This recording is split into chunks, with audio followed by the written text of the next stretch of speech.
제2장.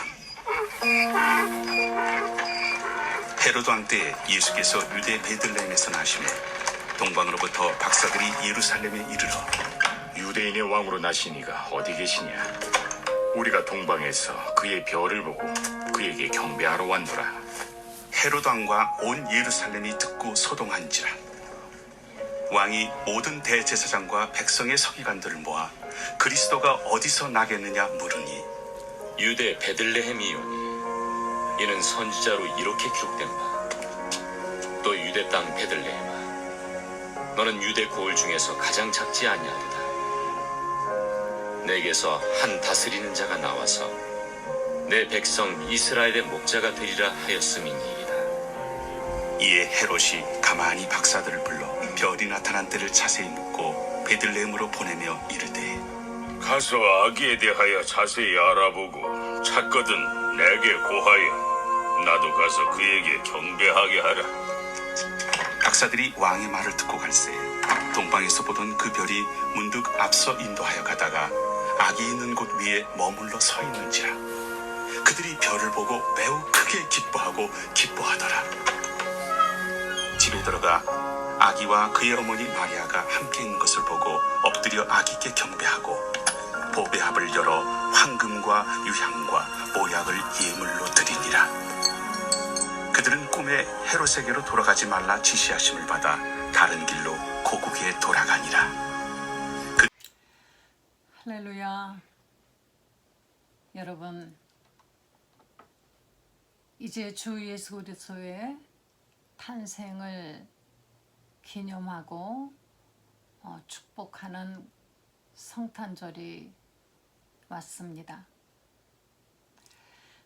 우리가 크리스마스는 세계 모든 사람들이 모르는 사람이 없죠.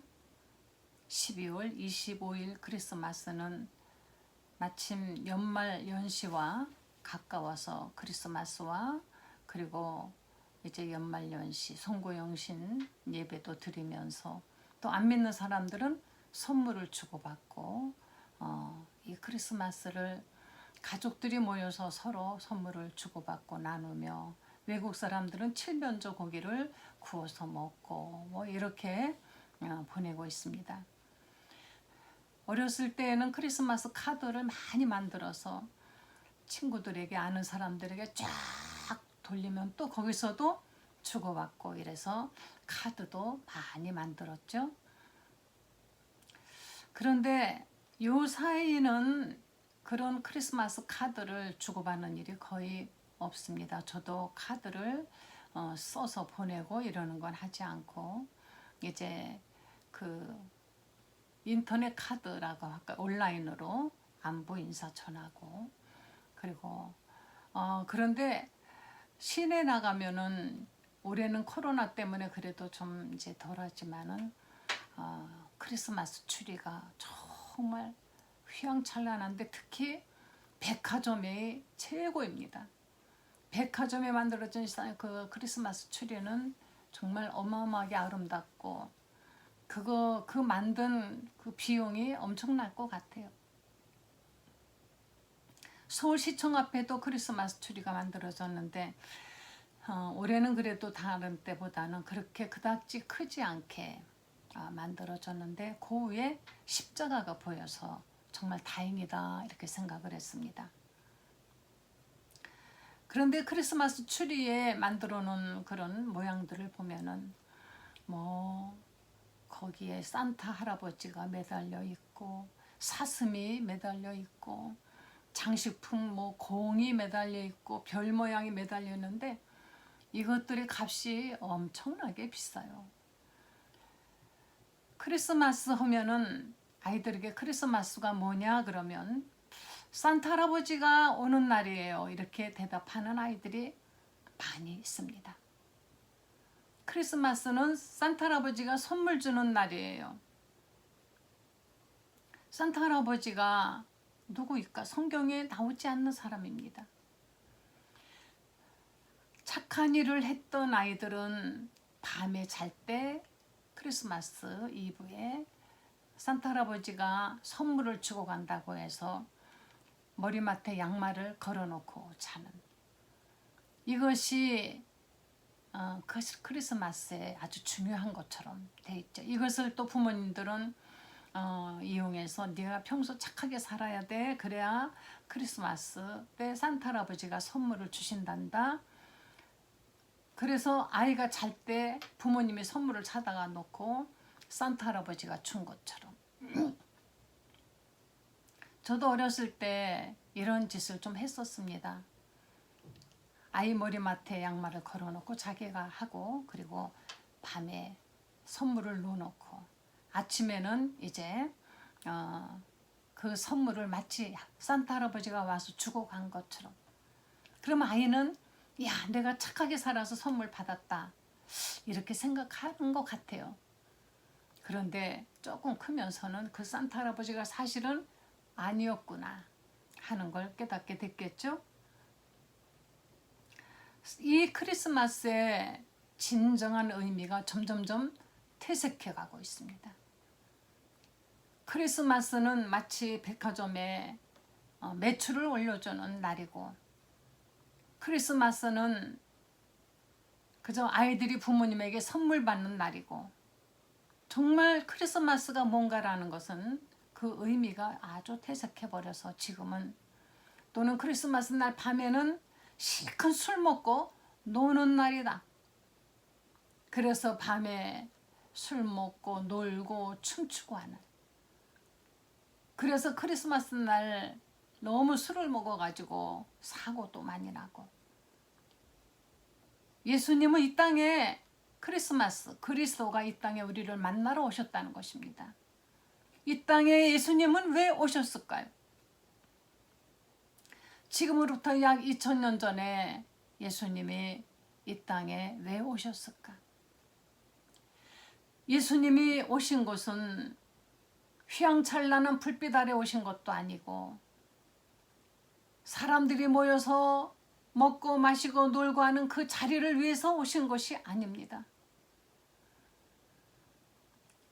예수님은 하나님의 말씀이 육신이 되어 유대 땅에 있는 처녀 마리아의 태를 이용하여서 이 땅에 오신 것인데, 그분이 오실 때에는 로마가 세계를 거의 정복하고 있고 유대 땅도 로마가 지배하고 있는 때, 그때 아주 암울한 시대에 예수님이 오시는데, 이때 로마에서는 자기들이 다스리고 있는 그 속국의 국민들 머릿수를 파악하기 위해서 인구조사를 하는 것은 세금을 걷기 위한 것이죠. 다 호적을 하라. 등록을 해야만이. 우리나라는 주민도 세계 유일하게 주민등록이 있고 주민등록 번호가 있어서 인구 파악하기가 아주 쉽죠. 그리고 범인 검거에도 아주 도움이 된다고 합니다. 누구에게나 번호 하나가 우리는 부여되어 있지 않습니까? 그래서 호적을 하라라고 명령을 내린 것입니다.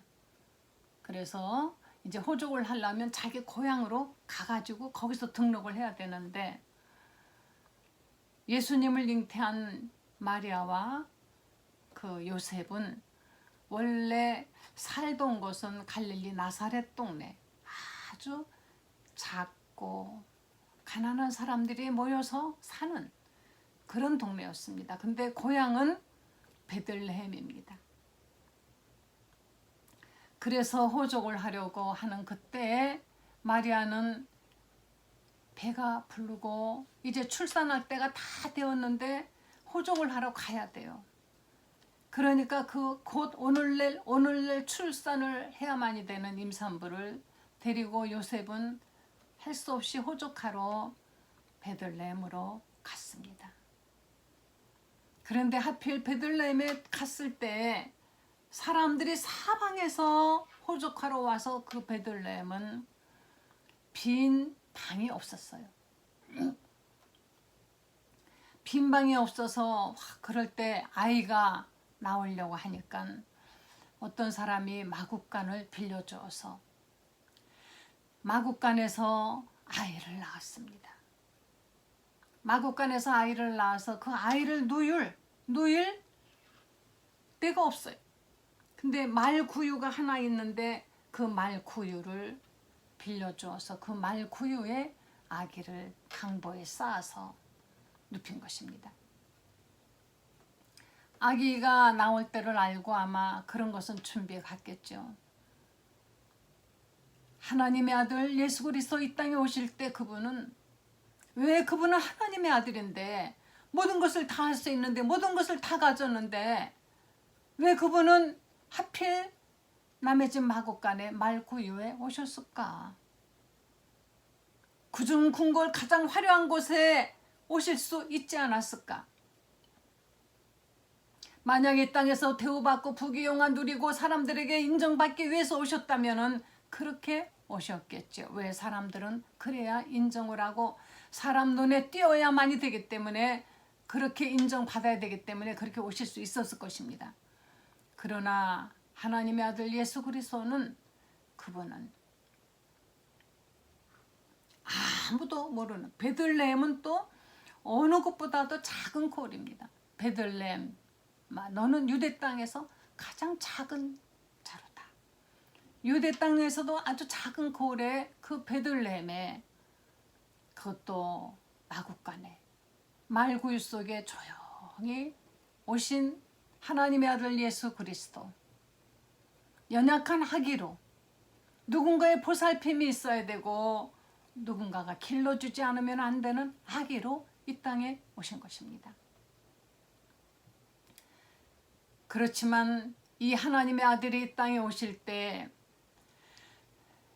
동방에서 별을 연구하던 박사들이 있었는데 하늘에서 어떤 별 하나가 유난히 빛나면서 계속 움직이는 거예요. 그러니까 이건 정말 예사롭지 않다. 지금까지 이런 일은 없었는데 해서 별을 따라서 오다 보니까는 바로 유대 땅에 온 것입니다.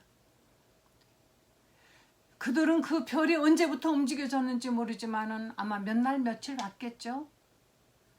그리고 유대 땅에 와서 이제 그 동방 박사들이 이것은 분명히 이 땅에 왕이 났다라는 증거이다. 이 유대 땅에 분명히 왕이 태어났을 것이다. 그래서 이 땅에 왕으로 나신 이가 누구냐 하고 물어보았습니다. 그런데 이 유대 땅에는 그 당시 헤롯이 분봉왕이었습니다. 전체는 로마가 집권하고 있는 그곳에 바로 지방, 지금으로 말하면 마치 지자체로 장을 두듯이 그 왕을 하고 헤롯이 왕 노릇을 하고 있었습니다. 그런데 헤롯은 그 왕권을 하나 얻기 위해서 이 집안은 왕권을 얻기 위해서 서로 죽이고 형제간에도 죽이고 진짜 돈 주고 사고 이렇게 이 사람들은 그 왕에 대한 정말 야심이 많던 사람들인데 예루살렘 그곳에 와서 왕으로 나신 이가 누구뇨 하니까 유대 땅 예루살렘에 소동이 일어났다 그랬습니다. 왜 소동이 일어났을까요? 왕으로 오신 분이 누구냐? 영접하기 위해서 그랬을까요? 그분이 누구신 줄 찾아서 정말 그분 앞에 엎드려 경배하려고 그랬을까요? 그것이 아니었습니다. 헤롯은 인간적인 생각에 자기가 왕인데 누군가가 범상치 않은 왕이 나타나면 자기의 라이벌이 될 것이고 자기 왕권을 빼앗길 것이라는 두려움 때문에 소동이 일어났습니다.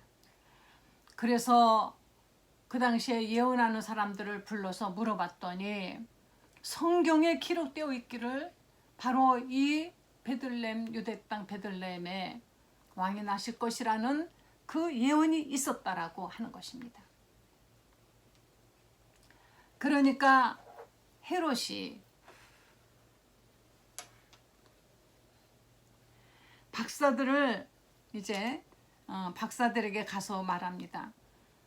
가서 만약에 아기에 대해서 찾으면 자세히 알아보고 찾으면 내게 와서 가르쳐 고하라. 헤롯이 동방 박사들에게 왕을 찾으면 내가 가서 경배하겠다고 한 것은 거짓말입니다. 사실은 경배하고 싶은 마음은 눈꼽만치도 없었어요. 이는 자기의 라이벌 그 아기를 찾으면은 죽이려는 마음을 가지고 있었던 것입니다. 동방 박사들이 이제 가다가 베들레헴 어느 작은 마구간, 그곳에 별이 멈추고 있는 그곳에 들어가 보니까 어린아기 하나가 말 구유에 놓여 있었습니다. 그런데 이 동방 박사들은 이미 별을 보고 이들이 이 베들레헴 땅에 올 때 심상치 않은 그 별을 보고 따라올 그들이 올 때 황금과 유향과 모략을 가지고 왔던 것입니다. 그 아기를 보더니 이들은 그 아기에게 엎드려 절했다 그랬습니다. 그리고 그들이 가지고 온 황금, 유향, 모략, 어떤 사람들은 예수님이 이것을 나중에 죽으신 다음에 장례 비용으로 미리 준 것이다, 또는 예수님이 이렇게 도망갈 때 어렸을 때 헤롯이 죽이려고 하니까 도망갈 때 비용으로 쓰라고 미리 예비하신 것이다 하는데, 글쎄요, 그건 그렇게 중요하지 않습니다. 단 여기서 정말 중요한 것은 바로 이 동방 박사들은 자기들이 가지고 있는 것 중에서, 사람들이 가지고 있는 중에서 가장 귀한 것을 누구에게 드렸느냐 하면은 바로 아기 예수에게, 예수님에게 드렸다는 것. 자기들의 귀한 것을 내놨다라는 것은 사람이 자기에게 더 좋은 것이 있을 때 얼마든지, 우리가 비싼 돈을 주고 어떤 집을 산다 뭘 산다 할 때 이유가 뭡니까? 죽어도 당연히 가치가 있다고 생각할 때 그것을 포기하는 거예요. 집을 사면은 돈을 포기하고 집을 갖겠다라는 것입니다. 이 동방 박사들은 자기가 가지고 있는 가장 귀한 것을 아기 예수님 앞에 내려놓고 엎드려 경배를 드렸다 그랬습니다. 그리고는 꿈에 하나님의 현몽이 이 동방 박사들에게 있었습니다. 너희들이 왔던 길로 다시 되돌아가지 말라. 다른 길로 돌아가라. 이것은 바로 헤롯이 동방 박사들이 아기 예수를 찾으면은 와서 고하라 했기 때문에, 고하지 않으면은 동방 박사들이 죽어요. 고할 수도 있고 잘못되면은 또 안 할 수도 있는데, 안 하면은 죽는 것이고 고하면은 안 되는 것이죠. 그래서 하나님이 지시했던 이 동방 박사들은 헤롯에게로 돌아가지 않고 이들은 이 세상 왕의 명령을 무시하고 이들은 만왕의 왕이신 하나님의 그 말씀을 따라서 헤롯에게로 돌아가지 아니하였다. 아기 예수, 이제 막 태어난 그 초란 마구간에 태어난 마구간에 그 아기 자그마한 말구에 놓인 그 아기 예수, 그분이 이들이 메시아인지 누군지 알았다 이건 없지만은 이들의 태도를 봤을 때 이들은 바로 정말 누군가가 가장 이 세상에서 고귀한 왕이 태어났다라는 것을 이들은 알았을 것입니다. 그래서 가장 귀한 것, 황금보다도 더 귀하신 분, 요양보다 더 귀하신 분, 모략보다 더 귀하신 분 예수 그리스도 앞에 경배를 드리고 세상 왕의 명령을 무서워하지 아니하고 이들은 꿈에 지시하신 하나님의 말씀을 따라서 다른 길로 돌아 자기들의 원래 있던 곳으로 갔다 그랬습니다. 어린 아기 예수가 오셨을 때 이 세상은 아직 아기인데도 불구하고 이 세상 임금은 벌벌벌 떨었고, 그리고 예루살렘에는 소동이 일어났습니다. 바로 아기 예수가 태어난 것뿐인데 아직까지는 아기입니다. 그런데도 이 세상 임금은 두려워했습니다. 그래서 헤롯은 이제 동방 박사들이 돌아오지 않으니까는 동방 박사들이 자기들한테 오지 않고 다른 곳으로 돌아간 걸 알고 이제 분하고 그리고 두려워졌습니다. 그래서 2살 미만의 아이들은 그 당시에 그 근방에 있었던 2살 미만의 아이들을 다 죽였다 그랬습니다. 이 헤롯이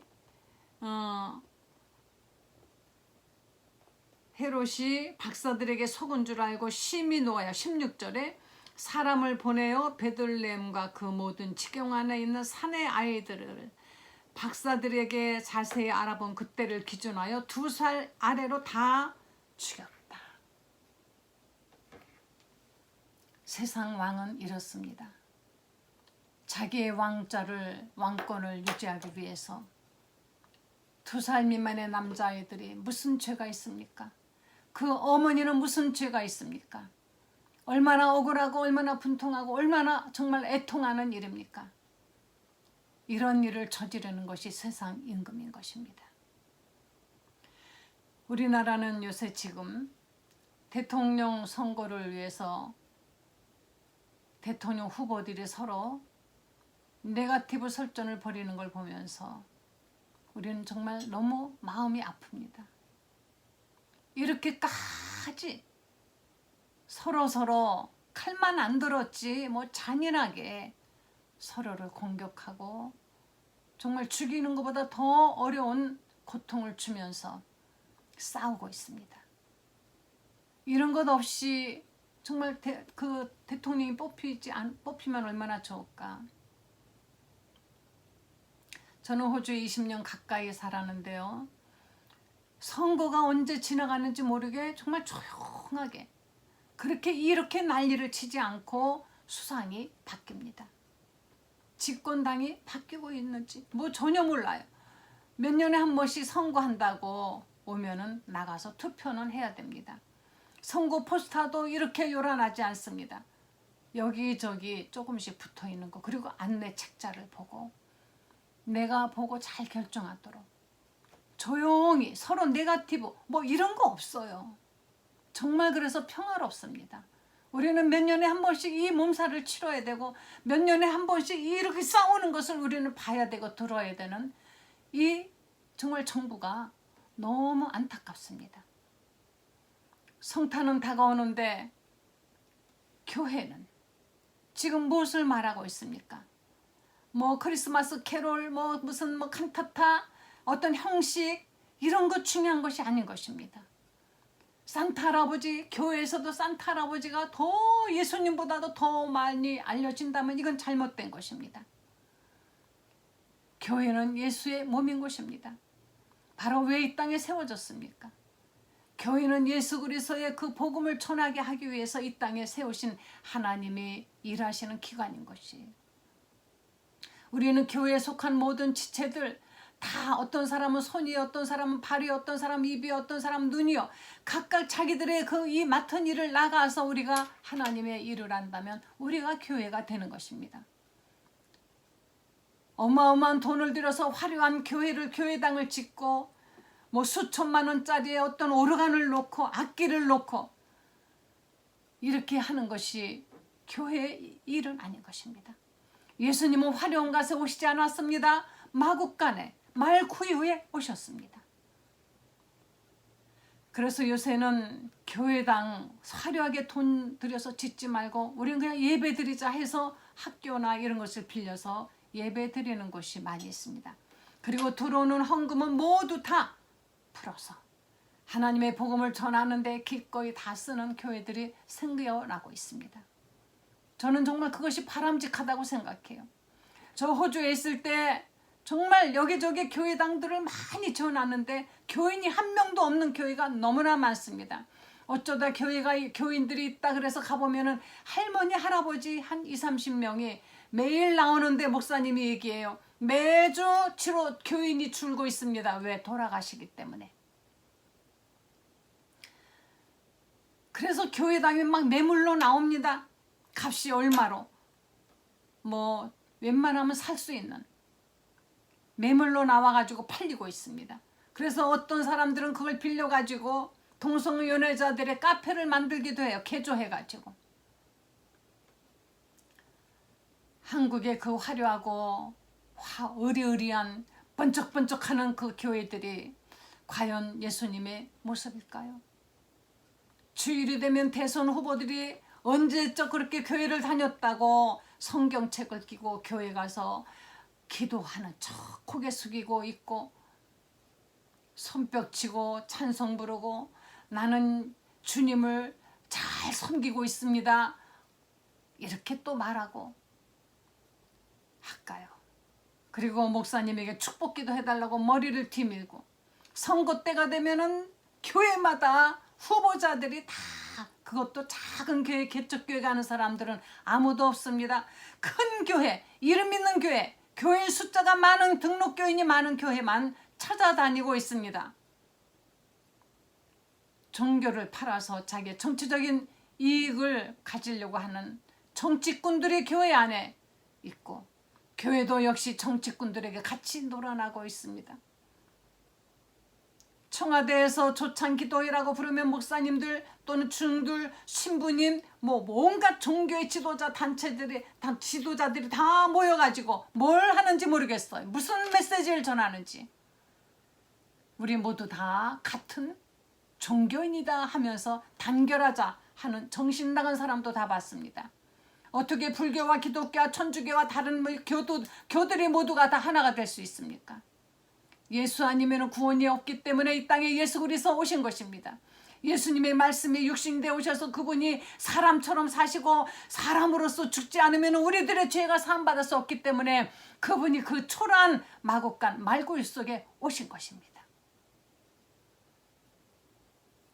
하나님께 경배한다는 거짓 경배를 하지 말아야 됩니다.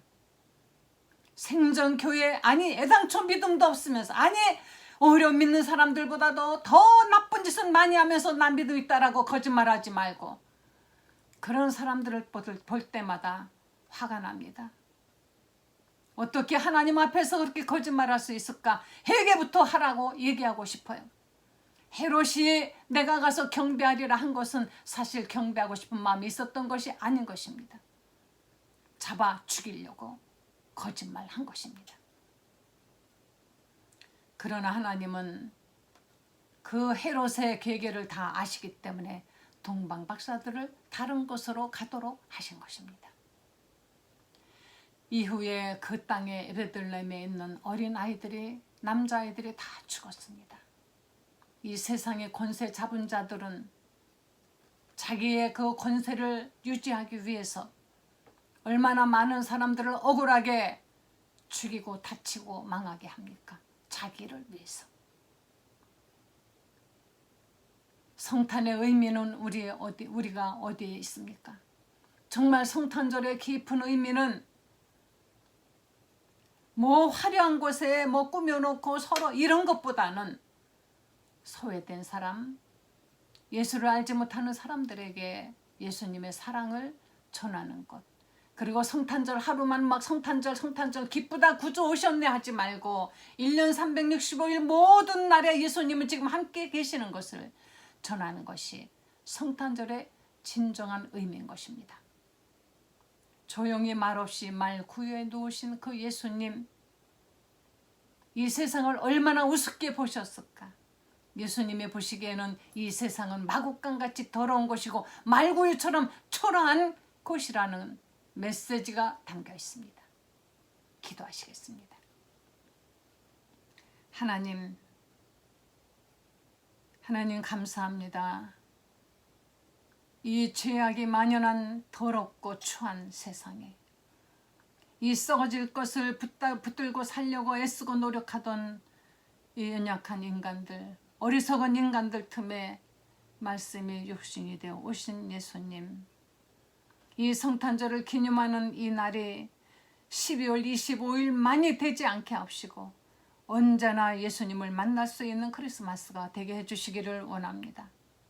주여 이 땅에 성령의 역사가 다시 일어나게 도와주시고 예수님을 만나는 그 기쁨과 감격이 2000년 전 동방 박사들에게 있었던 것처럼 가장 귀한 것을 늘 주님 앞에 드리며 주님의 뜻대로 살아가는 성도들에게 놀란 그 역사가 있게 하여 주시기를 원합니다.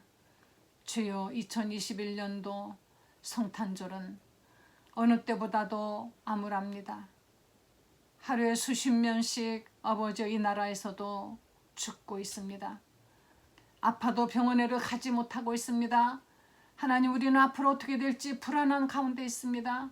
주여, 이 나라를 축복하시고 이 민족을 불쌍히 여기셔서 어서서히 이 문제를 해결할 수 있는 놀라운 방안이 생각나도록 도와주시고 어서서히 하나님 이 나라 이 민족을 축복해 주셔서 이 세상이 다가 아니요 저 하늘나라가 우리가 영원히 살 집이라는 것을 깨닫고 예수를 믿고 새 사람이 되고 하나님 뜻대로 살게 하여 주시기를 원합니다. 감사드리면서 우리 구주 예수님의 거룩하신 이름으로 기도했습니다. 아멘.